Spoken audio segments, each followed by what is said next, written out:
duke u nisur nga fakti që poezia e parë shqipe e thurur në gjuhën shqipe flet për iftarin, poezia e Muqizadës, të cilën mund ta lexojmë në vazhdim. Për sa rrëfejnë mugjizat, për shenjtrit që janë vat, mos më le me bëj iftar that, im Zot mos më ler pa kafe.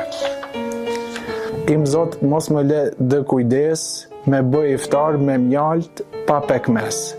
O im Zot, pejteje shpres, im Zot mos më ler pa kafe. Në këtë muaj mubareq, fal na gjunat se jemi pleq. Për gjithë sa janë me leq, im Zot mos më ler pa kafe. Për Ismin që je gafur, për Muhammed që është me shhur, mos më ler me bulgur, im Zot mos më ler pa kafe.